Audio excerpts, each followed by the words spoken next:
My sister's ex-boyfriend admitted he smashed my windshield with a tire iron, sent me $1 toward the repair, and then asked if I still wanted to have a child with him and his wife. That probably sounds like 3 different stories.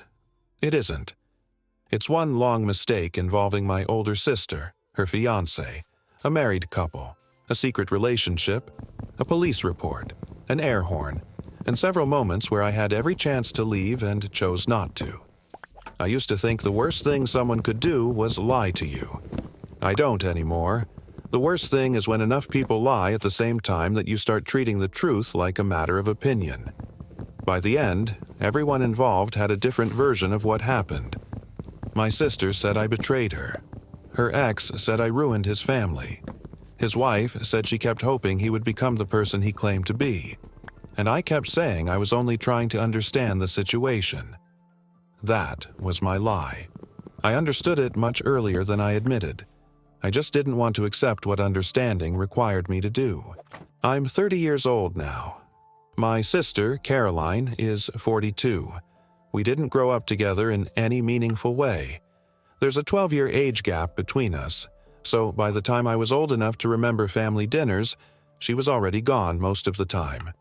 She moved in with a boyfriend at 19, came back home at 21, moved out again, got married, divorced, and spent most of my childhood as somebody who appeared at holidays with a different haircut and a new story. I didn't dislike her, I just didn't know her. When I was a teenager, she started trying to build a relationship with me. At first it was occasional birthday texts. Then she began inviting me to lunch. When she had her daughter, Lily, I started seeing her more. Lily was 9 when all this happened. Caroline had been divorced for several years by then and was engaged to a man named Paul. Paul worked in city maintenance. He was quiet, dependable, and always looked like he hadn't slept enough. He wasn't especially warm, but he wasn't rude either. He fixed things around Caroline's house, coached Lily's softball team one summer, and handled most of the practical details Caroline ignored. They had been engaged for nearly 2 years. There was no wedding date. Whenever anyone asked, Caroline said they were saving money. That answer seemed reasonable at the time. Caroline and I became closest after our mother started having health problems.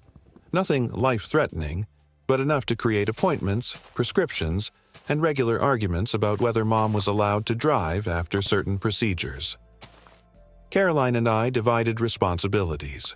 She took Mom to weekday appointments because her job had more flexibility. I handled weekends and pharmacy runs. We spoke almost every day. Eventually, our conversations became less about Mom and more about us. For the first time, I felt like I had an actual sister. That was why I agreed to start going with her to Lily's youth football practices. Lily wasn't playing football. She was on the cheer squad for a local youth league. The practices were held at a community field behind an elementary school outside Harrisburg, Pennsylvania. Caroline hated sitting alone for 2 hours. I worked remotely doing billing for a medical equipment company, so my schedule was flexible. I'd bring coffee, sit in the bleachers, and listen to Caroline complain about the other parents. That was where I met Derek and Monica. They were married. Both were in their late 30s. Derek volunteered as an assistant coach. Monica handled team fundraising and somehow always had extra blankets, snacks, sunscreen, and batteries. Derek was one of those people who filled space without realizing it. He talked to everyone. He slapped people on the shoulder. He remembered names. He could walk into a silent room and create a conversation within 30 seconds. Monica was quieter. She had a dry sense of humor and a way of looking at Derek when he was being ridiculous that made me laugh before she even spoke. The first time we met, Derek introduced himself and then immediately asked whether I had ever played football. I told him I'd played soccer for 1 year when I was 12 and spent most of that season trying not to get hit in the face. He said that explained my posture. I still don't know what he meant. Monica rolled her eyes and handed me a coffee. She said, "Don't encourage him. He thinks every sentence is the beginning of a friendship." I liked her immediately. Over the next few weeks, the 4 of us started spending more time together. Sometimes Paul came too. We went for drinks after practice. We had football Sundays at Caroline's house. We went to a fall festival where Derek spent $40 trying to win a stuffed bear from a game clearly designed to prevent anyone from winning. Monica bought a smaller bear at a gift shop for $12 and handed it to him without saying anything. That was their dynamic. He made noise. She cleaned up the consequences. I should explain something before this gets more complicated. I'm bisexual. Caroline knew. Mom knew, though she still occasionally said things like, "At least you have twice as many options," as if bisexuality was a coupon. I had dated men and women. At the time, I was single, and I was attracted to Monica. I never acted on it. She was married. I wasn't looking to become a problem in someone else's life. That was what I told myself anyway. Monica was easy to talk to. She remembered details. If I mentioned a difficult meeting at work, she asked about it the next week. If I said I liked a certain brand of coffee, she brought one to practice without making a big deal about it. She texted me links to things we had discussed. Nothing flirtatious, nothing inappropriate. Just enough attention to make me think about her more than I should have. Derek was friendly with me too. At first, I assumed that was just his personality. He joked with everyone. He invited me to help at team events. He once spent 20 minutes teaching me how to throw a football properly, even though I had not asked and had no intention of using the information. Everything felt normal. Then, Caroline told me Derek had a crush on me. She said it one evening while we were sitting in her kitchen. Paul was working late. Lily was upstairs. Caroline had opened a bottle of wine and was scrolling through her phone. "He talks about you a lot," she said. I laughed because I thought she was joking. She didn't laugh. "What does Monica think about that?" I asked. Caroline looked down at her glass. That pause should have warned me. Instead, I assumed Derek had said something private, and Caroline didn't want to repeat it. "Does she know?" I asked. Caroline shrugged. "It's complicated. People only say that when the simple version makes them look bad." I asked what she meant. She put her phone down. Then she said, "Derek and I have been seeing each other." For a second, I thought she meant socially. I said, "I know, we all have." She stared at me. Then I understood. "You and Derek?" She nodded. "What about Paul?" Her expression changed immediately. "What about him?" "You're engaged." "I'm aware." "And Derek is married." "I'm aware of that, too." "Does Monica know?" Caroline picked up her wine again. "Not exactly." I sat there waiting for her to explain how "not exactly" was different from "no." She started talking quickly. Derek and Monica had been unhappy for years. They barely spoke. Monica didn't understand him. Paul was emotionally distant. Caroline felt invisible in her own relationship. Derek made her feel noticed. It was the kind of speech people give after they've repeated it privately enough times to stop hearing how weak it sounds. "How long?" I asked. "Since August." It was October. That meant almost the entire time I had known Derek and Monica. Caroline and Derek had been secretly involved. All those practices, all those dinners, all those times Monica had sat beside Caroline laughing and sharing snacks. Caroline had been sleeping with her husband. "And Derek has a crush on me, too." She rolled her eyes. "He said you were attractive. That doesn't bother you? We're not serious." I stared at her. "You're cheating on your fiancé with a married man, but it's not serious." She stood and started putting clean dishes into the cabinet. That was Caroline's favorite way to end a conversation. She would begin cleaning and act as if the other person had become background noise. "You don't understand the situation," she said. She was right. I didn't. But I understood enough to stop going to practice. For 2 weeks, I avoided everyone. Caroline texted me several times. At first, she acted like nothing had happened. She sent pictures of Lily's cheer uniform. She asked whether I could pick up Mom's prescription. Then she sent a longer message saying she was disappointed I was judging her without understanding what she had been going through. I didn't respond to that. Derek texted once. He asked if everything was okay. I ignored him. Monica messaged me 3 days later. She asked whether I wanted to meet for coffee. My first thought was that she knew. My second was that Caroline had told her I knew something. I almost declined. Then guilt took over. We met at a coffee shop near the mall. Monica arrived before me. She had already ordered my drink. That small detail made everything worse. We talked about work for a few minutes. Then she asked whether Caroline had said anything strange recently. I tried to keep my face neutral. What kind of strange? About Derek. I waited too long. Monica noticed. Her expression changed. There's something going on, isn't there? That was my cleanest chance to tell the truth. No public confrontation. No dramatic scene. Just one person asking a direct question. I should have answered honestly. Instead, I asked what Derek had told her. She gave a short laugh. Nothing. That's usually the problem. Then she explained what she had noticed. Derek had become protective of his phone. He stayed late after practices. He found reasons to drive across town even when there were no team events. He had begun showering immediately after coming home. She had asked whether he was cheating. He called her paranoid. I sat across from her knowing she wasn't paranoid. I also knew exactly who he was cheating with. And I still said nothing. I told myself Caroline was my sister. I told myself it wasn't my place. I told myself Monica deserved to hear it from Derek. The truth was simpler. I didn't want to be responsible for what happened after I told her. I said I hadn't noticed anything. Monica looked at me for a long moment. Then she nodded. She didn't believe me. We finished our coffee. The conversation never recovered. When we left, she hugged me anyway. That hug stayed with me. A week later, Caroline called and said she and Derek were finished. She sounded angry, not sad.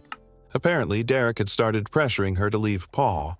At the same time, he refused to make any concrete move toward leaving Monica. Caroline finally realized he wanted her available without giving up his marriage. I didn't point out that this arrangement had been obvious from the beginning. I just asked whether Monica knew. Caroline said no. Then she said Derek and Monica were basically separated already. That wasn't true. A few days later, Monica texted me. I know something happened between Derek and Caroline. I stared at the message for several minutes. Then I asked whether Derek had confessed. Monica said Caroline had threatened to tell her during an argument. Derek decided to get ahead of it. He admitted there had been an emotional relationship. Caroline told Monica it had been physical. Derek claimed it happened once. Caroline said it had lasted months. Both agreed the other was lying. Monica believed Caroline about the physical part. Derek moved into a hotel. I assumed their marriage was ending. Instead, Monica called me late one evening and asked if I could come over. Her voice sounded exhausted. I thought she needed someone to talk to. When I arrived, Derek's truck was in the driveway. I sat in my car for a full minute. Everything in me said to leave. I went inside. Derek and Monica were sitting at their dining table. There were 3 glasses of water set out. That detail still bothers me. It meant they had planned for me to stay. Monica looked nervous. Derek looked hopeful. He began speaking first. He said they were trying to repair their marriage. Part of that process involved being honest about what they wanted. Monica interrupted and said honesty would have been more useful before he slept with Caroline. Derek said he knew. Then he looked at me.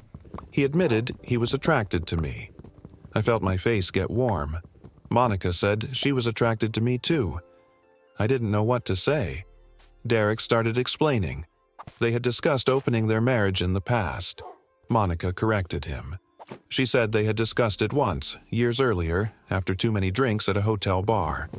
Derek said the idea had remained. Monica said the idea had remained for him. He ignored that. They weren't asking me to move in. They weren't asking for a commitment. They wanted to spend time together and see what happened.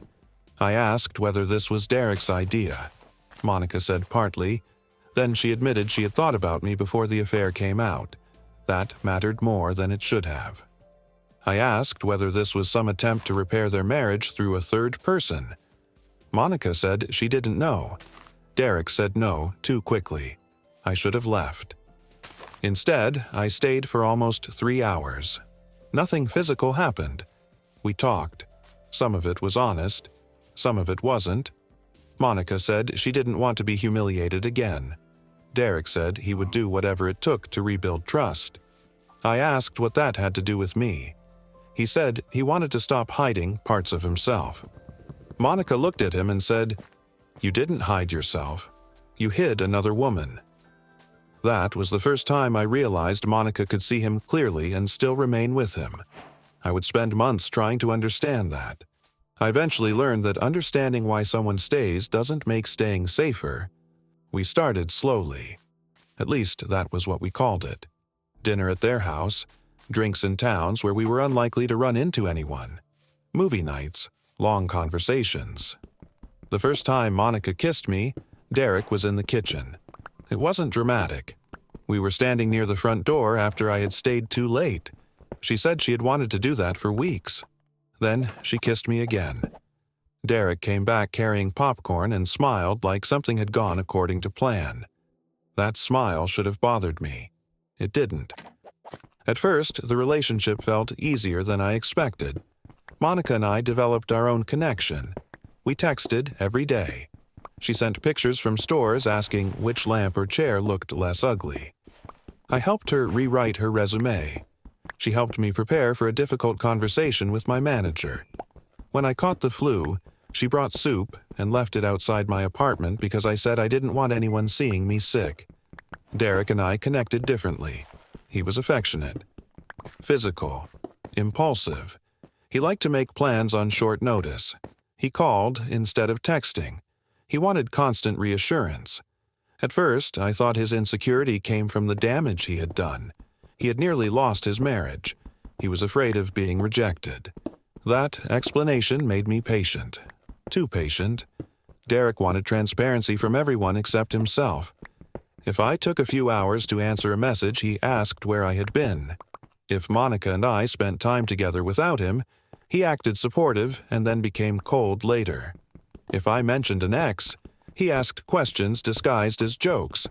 I noticed the pattern. I ignored it because Monica seemed happy. She looked lighter. She laughed more.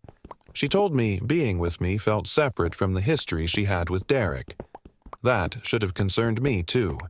I didn't want to become a separate room inside someone else's damaged marriage. But that was exactly what happened. We kept the relationship secret. Monica wasn't ready to explain it to family or friends. Derek said people would judge us. I agreed. The larger reason was Caroline. None of us wanted her to know. I'd barely spoken to her since the kitchen conversation. She sent birthday wishes. She sent updates about Mom. She acted as if our conflict was temporary. Then she found out. I still don't know how. Derek believed she saw my car outside their house. Monica thought someone from the football league told her. Caroline later claimed she had put the pieces together. That could have meant anything. She called me on a Sunday afternoon. "You're sleeping with them?" No hello, no pause. I asked where she heard that. "So it's true." I said, "It's complicated." The moment the words came out, I realized I sounded exactly like her. Caroline laughed. "After everything he did? You were with him. I made a mistake. And I'm not allowed to. You're doing this to punish me." I said that wasn't true. She told me everything about my relationship with Derek and Monica was about her. I said she was giving herself too much importance. That made her angrier. Then she asked whether Monica knew I had protected Caroline's secret. Monica knew. I had told her during our second week together. She had not taken it well. She asked why I had lied when she directly asked me. I told her I was trying to protect my sister. Monica said I had protected Caroline at her expense. She was right. I apologized. She accepted the apology, but I don't think she forgot. Caroline called me disgusting. I reminded her she had been cheating on Paul with Derek while pretending to be Monica's friend. She hung up. After that, she began calling Mom. I don't know what version she told. Mom called me crying. She asked why I was involved with a married couple. I said the relationship was consensual. She said she didn't understand what that meant. Then she asked whether I had stolen Caroline's boyfriend. I almost laughed. Caroline is engaged to Paul. That's not what she told me. Then maybe ask her why she was dating someone else while engaged. Mom became quiet. Then she said families shouldn't attack each other. I said families also shouldn't secretly date each other's married friends. That ended the call. Caroline told people Derek had pursued her, used her, and then replaced her with me. She left out Paul. She left out the lies. She left out the months of secrecy. She also told Mom I was unstable. She said I was obsessed with Monica. She said Derek and Monica were taking advantage of me. Some of that may have been concern. Most of it was anger. I blocked her. Mom said families shouldn't block one another. I told her families shouldn't recruit mothers to carry messages between adults. For a while, things settled down. Then I came out of work one evening and found my windshield cracked from one side to the other. My car had been parked behind the office. It was a small lot beside a row of dumpsters and a loading dock. There were cameras near the entrance, but none faced the back row where I usually parked. The windshield had a deep impact mark near the lower passenger side. The crack spread outward in several directions. It wasn't a rock. It wasn't weather. Something heavy had struck it. I stood there for a while staring at the damage. My first thought was Caroline. My second was Derek. That should have told me everything I needed to know about the people I had allowed into my life. I called the police. An officer arrived about 40 minutes later. He looked at the windshield and asked whether I had any enemies. I said, "Apparently." Then I tried to explain the situation. My sister had been secretly involved with a married man. I was now involved with that man and his wife. My sister was angry. The married man was jealous. The officer's expression became flatter with every sentence. I didn't blame him. He took the report. He asked whether anyone had threatened me. No. Whether anyone knew where I worked. Yes. Whether the office had cameras. Not facing the car. He said there wasn't much they could do without evidence. The repair cost almost $700. Insurance covered part of it. I still had to pay a deductible and spend most of a day arranging rides. Caroline denied knowing anything. She sent her denial through Mom because I had blocked her. Mom said Caroline was hurt that I suspected her. I asked Mom whether Caroline had explained why suspicion seemed unreasonable after months of lying. Mom said she didn't want to be in the middle. Then she continued delivering Caroline's messages for another 10 minutes. Derek and Monica acted shocked. Monica came with me to the repair shop. She sat in the waiting area and bought bad coffee from a vending machine. Derek offered to pay half the cost. That seemed strange. I asked why he would pay if he had nothing to do with it. He said he felt responsible because the conflict began with him. I accepted that explanation because I wanted to. The relationship lasted another month. Officially, it ended because everything had become too stressful. Unofficially, Derek became impossible. He checked when I was online. He asked who I spent time with. He questioned why I followed certain people on social media. He once became upset because an ex-boyfriend liked an old picture of mine. I told him I couldn't control another person's thumb. He didn't appreciate that. He said I made jokes when he was trying to communicate. I said he used communication as another word for interrogation. Monica and I tried to maintain our own connection. That made Derek more insecure. Every disagreement between him and me became a problem between all three of us. If Monica agreed with me, Derek said we were teaming up against him. If she stayed neutral, he said she didn't care enough to defend him. If she agreed with him, I felt isolated. The relationship had no safe position. Eventually, Monica called and said they needed to focus on their marriage. She said she cared about me. She said the timing had been wrong. She said perhaps things could be different later. I said I understood. I didn't, but I accepted it. We stopped speaking. For several weeks, my life became quiet. I missed Monica. I missed parts of Derek too, though I was embarrassed to admit that. He could be funny. He could be generous. He knew how to make someone feel like the most important person in the room. The problem was that he needed to be the most important person in return. I tried to move on. Then I received a message from a number I didn't recognize. "I need to tell you the truth about your windshield." I called immediately. Derek answered on the second ring. Neither of us spoke at first. Then he said, "I'm sorry." I asked what he was sorry for. He admitted he had broken the windshield. He and Caroline had done it together. I sat down on the edge of my bed. For a moment, I felt almost calm. The truth was ugly, but it was finally solid.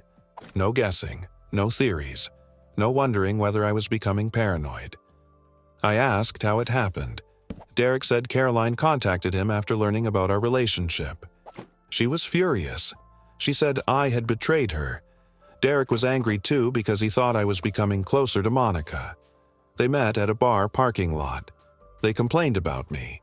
Then they decided damaging my car would teach me some kind of lesson. "What did you use?" He paused. "A tire iron." He said it quietly, as if volume changed what he had done. "You drove to my workplace?" "Yes." "With Caroline?" "Yes." "You hit my windshield with a tire iron?" "Yes." "Why are you telling me now?" "Because I feel guilty." That wasn't the full answer. I could hear it. "What do you want?" Another pause. "I miss you." I laughed once, not because it was funny, because my brain had run out of normal reactions. "You smashed my windshield." "I know. And now you miss me." "I made a mistake." "A mistake is forgetting someone's birthday." "I know. A mistake is buying the wrong kind of milk." "I know. You drove to my job with a tire iron." He said Caroline had encouraged him. I told him he was nearly 40. He said he wasn't blaming her. He spent the next 5 minutes blaming her. Then he asked if I would meet him and Monica to talk. I should have blocked the number. Instead, I agreed. The diner was about 20 minutes from my apartment. I chose a public place. Derek suggested their house. I said no. Monica was already there when I arrived. She looked exhausted. Derek showed up 10 minutes late. The moment I sat down, I asked Monica whether she knew what he had done. She looked at him. He looked at the menu. That answered the question. Monica said he had told her the previous night. They had been fighting since. I asked why she came. She said she wanted to apologize. I told her she hadn't broken the windshield. "No," she said. "I just kept pretending he wasn't capable of things like that." Derek immediately began defending himself. He said Caroline had pressured him. Monica laughed without humor. "You're 39 years old." "I know." "She didn't pressure you into carrying a tire iron through a parking lot." Derek said she didn't understand his mental state. Monica pushed her coffee away. "I understand it perfectly. You were angry because he wasn't doing what you wanted." A waitress came over. None of us ordered food. Derek said he wanted to repair everything. Not only the car, us. He said the three of us had been happy before outside people became involved. I reminded him that the outside people included my sister, his former affair partner, and the police. He said I was being sarcastic. I said I was trying not to shout in a diner. Monica looked at me. Then she said she missed me. That was the only reason I stayed. Derek promised to pay for the windshield. He apologized again. He said he had started therapy. He said he understood why I didn't trust him. He said he didn't expect forgiveness. Then he spent the next hour asking for it. I left without agreeing to anything. 2 days later, Monica asked if we could meet alone. We met at a park. She told me she was considering divorce. Not because of me. Because the affair and the windshield had forced her to look at patterns she had been excusing for years. Derek lied whenever the truth threatened his comfort. He became jealous when he felt ignored. He created crises, apologized, and then used the apology as proof he had changed. She said she had spent most of their marriage managing his moods. I asked why she had stayed. She looked out at the parking lot. Because leaving a marriage sounds simple until you start listing everything attached to it. They owned a house. They shared debt. Their families were close. Derek worked with Monica's brother. They had pets, they had routines, friends, holiday traditions. Every part of their lives had grown around the marriage. Removing it would damage everything nearby. I understood that. What I didn't understand was why I agreed to enter the relationship again. Maybe I thought Monica and I could build something separate. Maybe I believed Derek had finally faced enough consequences to change. Maybe I wanted the story to end in a way that didn't make me feel foolish. We created rules: no checking phones, no interrogations, no contact with Caroline, no secret meetings, no threatening behavior, no discussing children or moving in. Derek agreed to everything.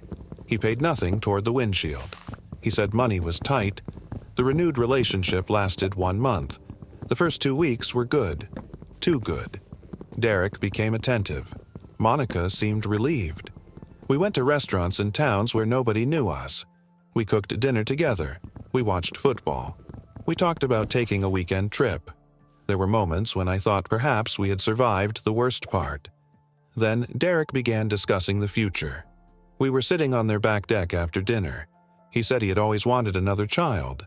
Monica didn't. They had discussed it years earlier and decided against it. Derek looked at me.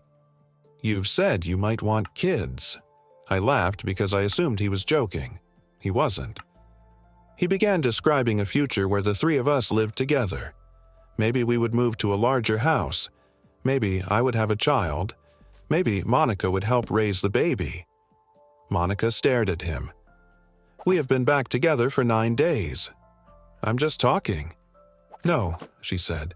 "You're planning someone else's life out loud." Derek became defensive. He said he was allowed to be hopeful. I told him I wasn't moving into their house and having a child because we had managed 9 peaceful days. He said I was reacting too strongly. I said he was discussing my body like a shared project. He sulked for the rest of the evening. That was the first crack. The second came from a notification on my phone. We were watching a movie. My phone lit up on the coffee table. A coworker named Aaron had texted. "Meeting moved to 10 tomorrow." Derek asked who Aaron was. I told him. He asked why Aaron was texting at night. It was 8:20. I said because the meeting had been moved. He asked whether Aaron texted often. Monica paused the movie. "Don't," she said. Derek insisted he was only asking. I picked up my phone and put it in my pocket. He watched me do it. That made him angrier. He said hiding the phone looked suspicious. I reminded him leaving it face up had also created a problem. The argument lasted 20 minutes. By the end, Derek had accused me of disrespecting the relationship, hiding other partners, and intentionally provoking him. Monica told him he was inventing a threat. He said we were teaming up against him. Then he broke up with me. Not Monica, only me. He said the 3-person relationship couldn't work without trust. I agreed. That surprised him. I stood, grabbed my jacket, and walked toward the door. He followed. "You're giving up that easily? You just ended it." "You know what I meant." "I know exactly what you meant." He said I was twisting his words. I got into my car. Monica came outside and told him to go back in the house. I drove away. The next morning, both of them had blocked me. That should have been the end. It wasn't. A few days later, I drove past their house and blasted an air horn. I wish I had a mature explanation. I don't. I had bought the air horn months earlier for a boating trip. It was still in my trunk. I was driving home from the grocery store. Their neighborhood was only a few blocks out of the way. The thought entered my head. I followed it. I slowed down in front of the house, pressed the horn, and kept driving. It was childish. It was unnecessary. It was also extremely satisfying. I only did it once. Derek texted from a fake number before I reached the next intersection. "Stop driving by our house," I replied. "Fix my windshield." He said he wanted to meet. Against every useful instinct I had, I agreed. We chose the parking lot behind a closed pharmacy. It was public enough that I felt safe. I stayed in my car. Derek parked beside me and walked over. He leaned against my passenger door like we were old friends. I kept the window halfway up. He said he wanted us back. I asked whether Monica knew he was there. He said he planned to talk to her. That means no. She misses you too. Did she say that? He looked away. That meant no too. He told me he had overreacted about Aaron's message. He said his jealousy came from fear. Whenever I became distant, he worried I would leave. I reminded him he had cheated on Monica with my sister. He said that was different. I asked how. He couldn't explain it without making himself sound worse. Then he started discussing the future again. He said we could still have the family we had talked about. I told him we had never talked about it. He had announced it. He said he could see the three of us raising a child. That was when something became clear. The fantasy wasn't about me. It wasn't about Monica either. It was about Derek building a life where nobody could leave him. Marriage had not made him feel secure. An affair had not. A three-person relationship had not. Now he believed a child might. I told him I wasn't interested. He said I didn't mean that. I laughed. That was the wrong reaction. His expression changed. He asked who else I was talking to. I said it wasn't his business. Then my ex-boyfriend Ethan called. His name appeared on my dashboard because my phone was connected to the car. I didn't answer. Derek saw it anyway. Why is he calling you? I don't know. You said you weren't talking to anyone. I'm not. He just called. That's generally how phones work. He told me to stop joking. I told him to step away from the car. Instead, he grabbed the top edge of the window. Not hard enough to break it, just enough to stop me from closing it. I said his name once. Move. He let go. I put the car in reverse. He walked toward his own truck. I thought he was leaving. Then he followed me. At first, I assumed we were going in the same direction. Then I turned into a residential street. He turned too. I turned again. So did he. My phone began ringing. Derek. I ignored it. He called again. And again. Messages appeared on the dashboard. You lied. Answer me. You ruined everything. Another call came through. I turned toward the police station. He kept following. Finally, I answered through the car speakers. What? He was shouting. He said I had destroyed his marriage. I told him he had done that himself. He said I had ruined his family. I reminded him I had not forced him to sleep with Caroline, lie to Monica, damage my car, or follow me through town. Then he said something that removed the last bit of confusion I still had. We were going to have a child. Not we might. Not we discussed it.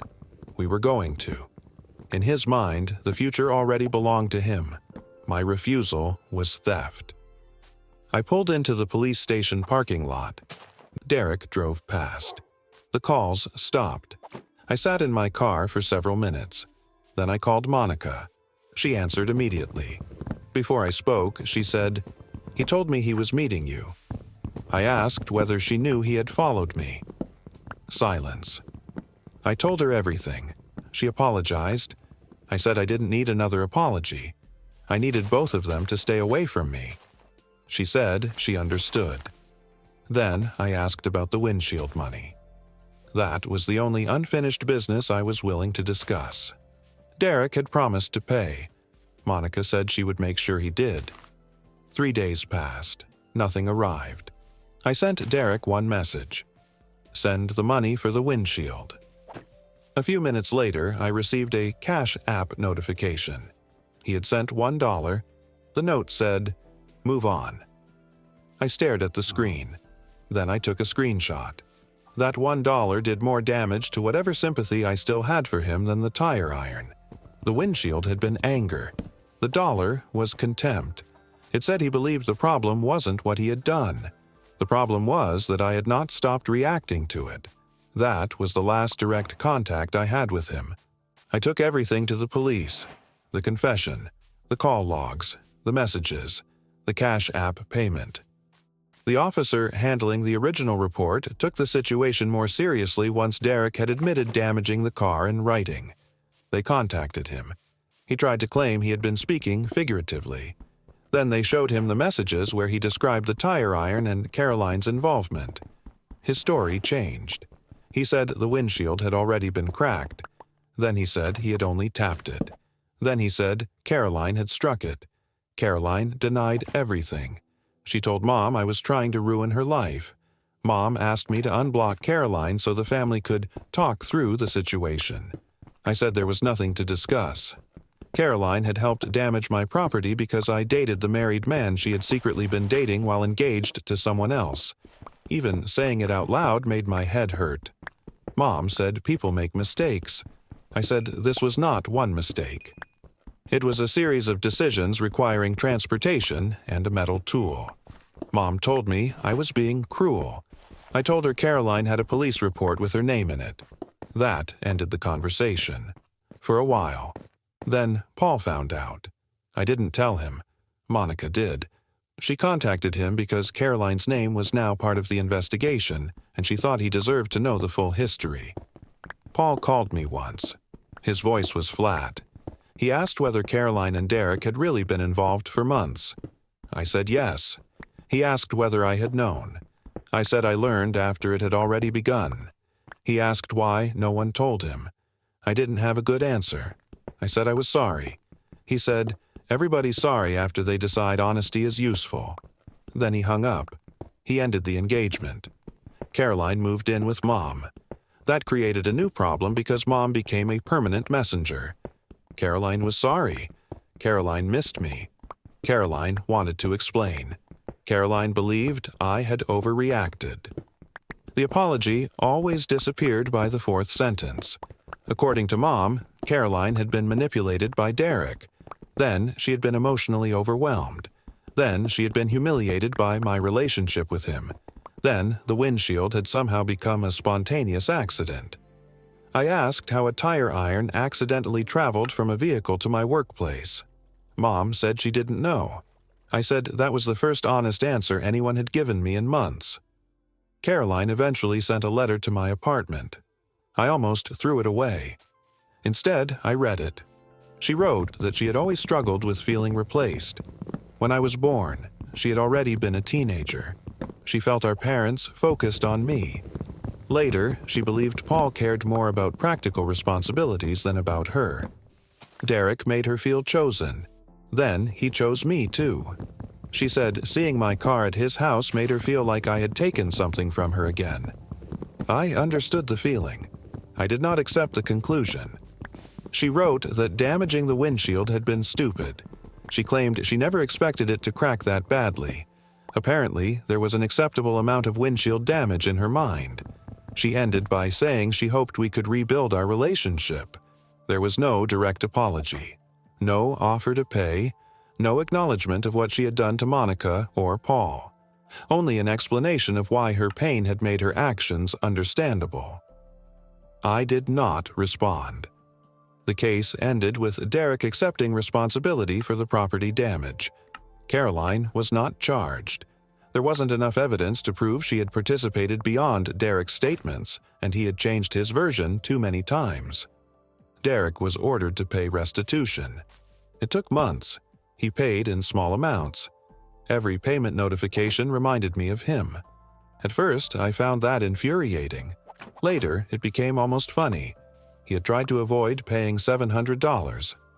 Instead, he had created a court record, legal fees, and months of consequences. That was Derek's pattern. He would destroy a wall to avoid opening a door. Monica filed for divorce several months later. She sent me one email before doing it. She said leaving Derek was something she needed to do for herself. She apologized for pulling me back into their marriage when she already knew it was unhealthy. She admitted she had used our relationship as proof that something good could still exist inside the damage. She said she cared about me. She also said she understood why contact would not be healthy. She did not expect a response.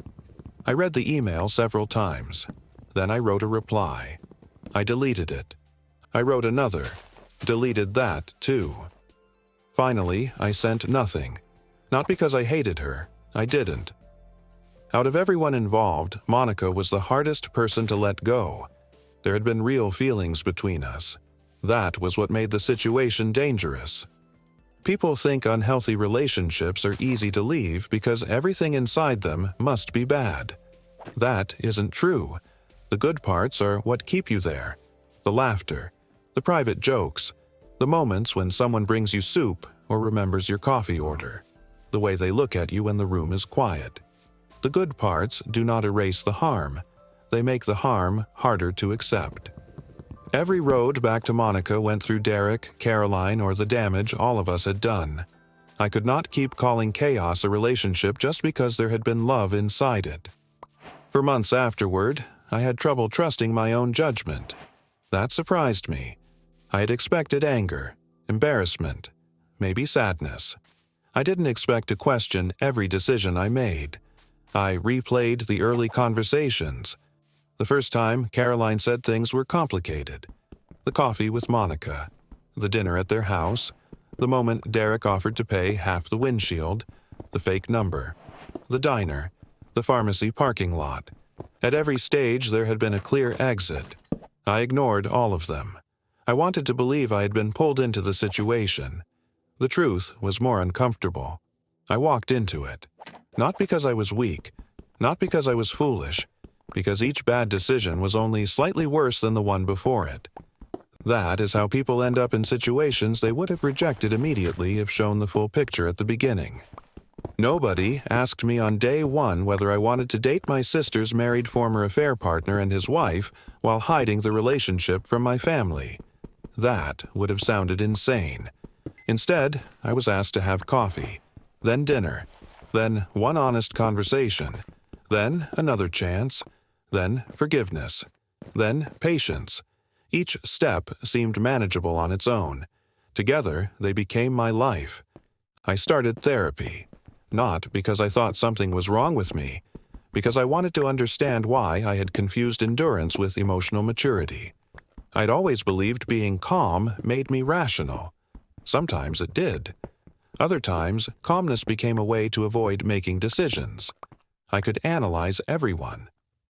Caroline felt overlooked. Derek feared abandonment. Monica feared losing the life she had built. Mom feared conflict. Paul avoided emotional confrontation until the truth became unavoidable. I understood all of them. Understanding did not protect me. The therapist asked what I wanted during the relationship. I gave several answers. I wanted Monica. I wanted Derek to become trustworthy. I wanted Caroline to admit what she had done. I wanted Mom to stop minimizing everything. The therapist asked again, "What did you want for yourself?" I didn't have an answer. That stayed with me. Most of my decisions had been reactions to other people's needs. Caroline wanted loyalty. Monica wanted connection. Derek wanted reassurance. Mom wanted peace. I kept responding. I rarely chose. So I began choosing small things. I changed my routine. I moved to a different apartment when my lease ended. Not because I was afraid Derek would show up. He never did. I just wanted a place that had no memories attached to the situation. I stopped attending family events where Caroline would be present. Mom said this forced her to choose between her children. I told her she did not have to choose. She could have separate relationships with us. She said that wasn't how family worked. I said perhaps that was why our family kept repeating the same problems. We didn't speak for 2 weeks after that. Then Mom called about a prescription. We returned to practical communication. That was easier. Paul moved out of Caroline's house and rented a small place near his job. I saw him once at a hardware store. We noticed each other in the same aisle. For a moment, I considered turning away. He walked over. He looked thinner, more tired. He asked how I was doing. I said better. I asked the same. He said, "Getting there." Then we stood beside a display of extension cords with nothing else to say. Before leaving, he told me he didn't blame me for Caroline's affair. He did blame me for not telling him after I knew. I said he was right. He nodded. That was the whole conversation. I appreciated it more than forgiveness. Forgiveness can sometimes become another way to avoid the truth. Paul gave me the truth without cruelty. I had known something that affected his life. I remained silent. My reasons did not change the result. That conversation helped me more than most of the apologies I received. Caroline and I did not speak for almost a year. Then Mom had a minor surgery. Nothing serious, but she needed someone to stay with her for 2 nights. Caroline took the first night, I took the second. We arranged the schedule through Mom so we would not overlap. Caroline was still there when I arrived. Her coat was on. Her bag was by the door. Mom was asleep in the bedroom. For the first time in almost a year, Caroline and I stood in the same room. She looked older, not dramatically, just tired. She said Mom had taken her medication at 6. I said, okay. She explained where the discharge papers were. I nodded. She walked toward the door. Then she stopped. I'm sorry. I waited. She turned around. I'm sorry for the windshield. It was the first direct apology. No explanation. No mention of Derek. No reference to feeling replaced. Just the action. I said, thank you. She looked surprised. Perhaps she expected more. Maybe anger, maybe forgiveness. I had neither ready. She said, I was angry at you for something he did. I said, you were angry at me for something both of you did. She nodded. You're right. That was new too. She sat down on the edge of Mom's couch. I remained standing. Caroline said she had spent months telling herself I had betrayed her. Then Paul left. Derek stopped contacting her. Mom became exhausted by the situation. Caroline was left with no one who would accept her version without questions. She said that was when she finally understood. Not everything that hurt her had been done to her. Some pain was the result of her own choices. I didn't know what to say, so I said nothing. She asked whether I hated her. I told her no. That was true. Hating her would have required more energy than I had left. She asked whether we could ever have a relationship again. I said I didn't know. She nodded. Then she left. We did not suddenly become close. There was no dramatic reconciliation. She texted on my birthday. I replied, thank you. At Christmas, we were both at Mom's house. We spoke politely. Months later, she asked whether I wanted to have lunch. I agreed. The lunch was awkward. We talked about work, Mom, Lily. We avoided the past until the check arrived. Then Caroline said she had started therapy. I told her I had too. She laughed softly. Derek kept a lot of therapists employed. It was the first joke either of us had made about the situation. I smiled. Then she became serious. She said she had contacted Monica to apologize. Monica did not respond. Caroline said she understood. She also said Paul had moved on and was dating someone else. That hurt her. She admitted she had no right to complain. I appreciated the honesty. We began speaking occasionally after that. Not as before. Maybe never as before. Trust does not return because someone says the correct words. It returns through boring, repeated evidence. A message that contains no manipulation. A promise kept. A conversation where nobody rewrites what happened. Caroline and I were still learning whether we could do that. I heard updates about Derek through people connected to the football league. He and Monica sold the house during the divorce. He moved into an apartment near his job. Then he began dating someone else. According to one person, the new relationship became serious quickly. That sounded like him. Derek did not build trust slowly. He created intensity and called it closeness. I wondered whether he told the new woman about the affair, the windshield, the police report, the 3-person relationship, the child he had planned without asking anyone. Probably not. People like Derek don't think they are hiding the past. They think they are presenting the version that matters. I stopped asking for updates. Monica and I had no contact for nearly 2 years. Then I saw her at a grocery store. It was a weekday evening. I was standing near the dairy section comparing two brands of coffee creamer as if the choice required legal review. She turned into the aisle. We recognized each other at the same time. For a second, neither of us moved. Then she said my name. I said hers. She looked different. Her hair was shorter. She seemed calmer. We spoke for a few minutes. She had moved into a townhouse. She had changed jobs. The divorce was final. I told her I was glad she was doing well. She asked about me. I said I was doing well too. That was mostly true. She apologized again. I told her she didn't need to. She said she did. Not for Derek's behavior. For inviting me into a situation she knew was unstable. She said she had wanted me to become proof that her marriage could transform into something better. Instead, she had asked me to carry part of its damage. That was one of the most honest things anyone said about the relationship. I thanked her. She asked whether I ever thought about us. I said yes. She nodded. So do I. There was no dramatic invitation. No suggestion we try again. We both understood that caring about what might have been was different from wanting to return. Before leaving, she said, "You were right to walk away." I told her it had taken me longer than it should have. She said, "It took all of us too long." Then we went in opposite directions. I stood in the aisle holding the same bottle of creamer for another minute. I expected seeing her to reopen something. Instead, it closed a door gently. Not every meaningful relationship needs to continue. Some only need to be understood accurately. People sometimes ask whether I regret blocking Caroline. I don't regret ending contact when I did. Distance was the only boundary anyone respected. I regret that the situation ever reached that point. I regret not telling Monica the truth when she first asked. I regret not telling Paul after I knew. I regret going back after the windshield. I regret meeting Derek in the pharmacy parking lot. I regret allowing his apologies to become substitutes for change. I even regret the air horn a little. Not much, but a little. What I don't regret is leaving.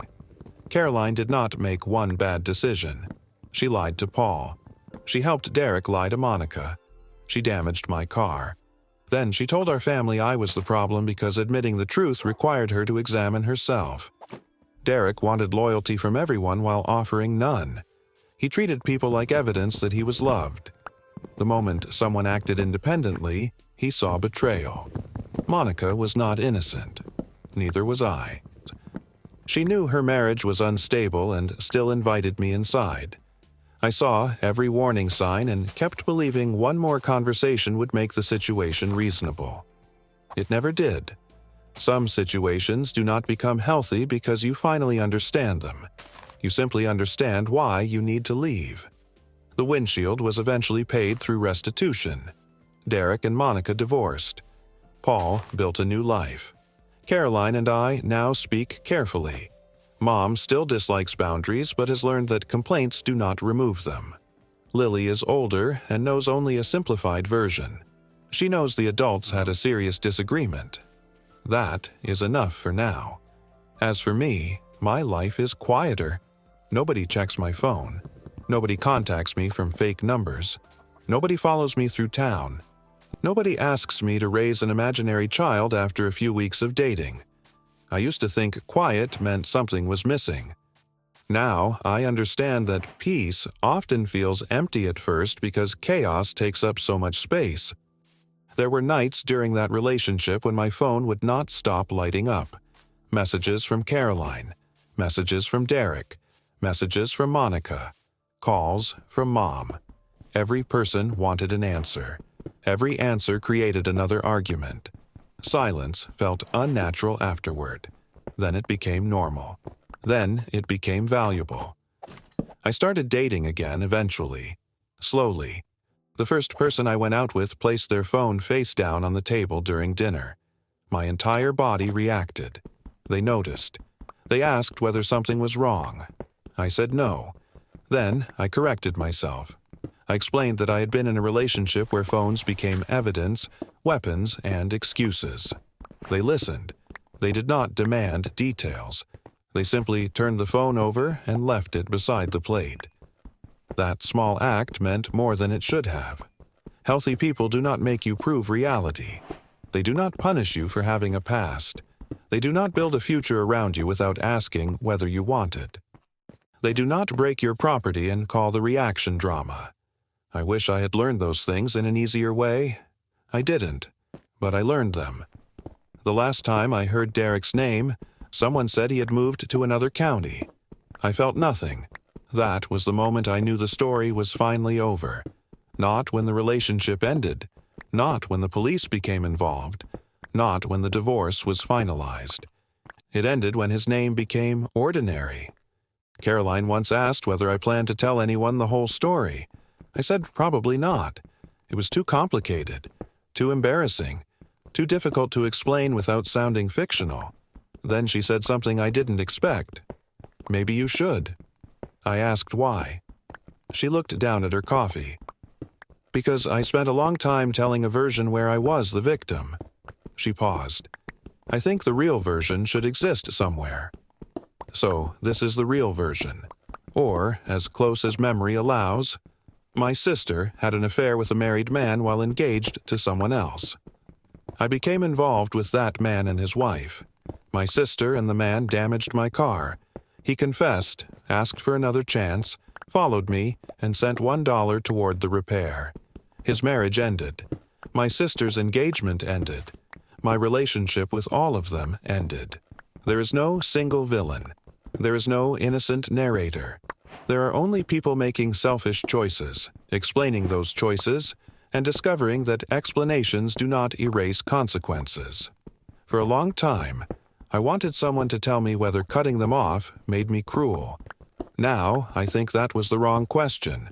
The better question was why I believed protecting myself required permission. It didn't. Sometimes leaving is not revenge. Sometimes blocking someone is not punishment. Sometimes refusing another conversation is not immaturity. Sometimes you already understand enough. And sometimes the healthiest thing you can do is accept that the person who broke your windshield is probably not someone you should plan a family with. Even if he sends you $1,